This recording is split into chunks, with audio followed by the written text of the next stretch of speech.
नमस्कार दोस्तों, ओम नमः शिवाय। महाशिवरात्रि की आप सभी को शुभकामनाएं। जैसा कि आप जानते हैं कि 15 फरवरी को महाशिवरात्रि का दिन है। महाशिवरात्रि का दिन कोई साधारण तिथि नहीं होती है। यह वह रात्रि होती है जब स्वयं महादेव की कृपा धरती पर विशेष रूप से प्रवाहित होती है।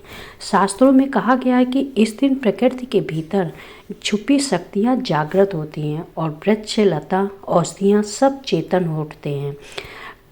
कथा में बताया गया है, कुछ विद्वानों ने, भगवान भोलेनाथ ने अपने प्रिय भक्त लंकापति रावण को यह रहस्य बताया था कि महाशिवरात्रि की रात्रि कुछ विशेष देव वृक्षों में स्वयं उनका वास होता है। जो व्यक्ति श्रद्धा और मौन के साथ इन वृक्षों का स्पर्श करता है, उसके जीवन की दरिद्रता धीरे धीरे छूटने लगती है और भाग्य में गति आती है। यह कोई तंत्र या दिखावे की क्रिया नहीं है, यह भाव है और विश्वास का विषय है। महाशिवरात्रि के दिन लंबी पूजा या भारी विधि आवश्यक नहीं होती है।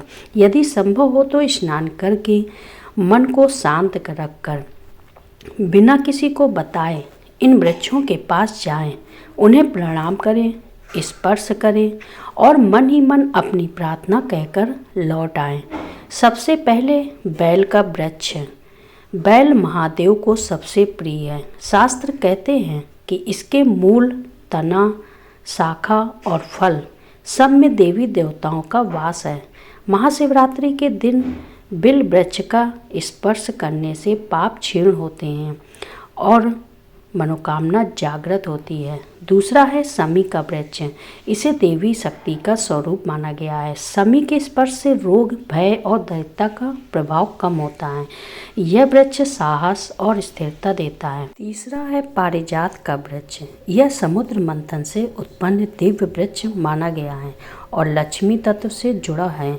महाशिवरात्रि के दिन पारिजात का वृक्ष स्पर्श करके मानसिक थकान और भाग्य की जड़ता को हटाता है। इसके अतिरिक्त पीपल और वट वृक्ष भी इस दिन अत्यंत प्रभावी माने गए हैं। पीपल में विष्णु और शिव दोनों का तत्व माना गया है और वट वृक्ष स्थिरता, संरक्षण और पारिवारिक सुख का प्रतीक है। तो दोस्तों याद रखिए, यह सब चमत्कार के नाम पर डराने या लालच देने की बातें नहीं हैं। यह परंपरा है, भाव है और प्रकृति से जुड़ने का मार्ग है। महाशिवरात्रि के दिन यदि आप श्रद्धा, मौन और विनम्रता के साथ इन देव वृक्षों का स्मरण और स्पर्श करते हैं तो जीवन की दिशा धीरे धीरे बदलने लगती है। बस इतना ही, बाकी सब महादेव की कृपा पर छोड़ दीजिए। हर हर महादेव, हर हर महादेव।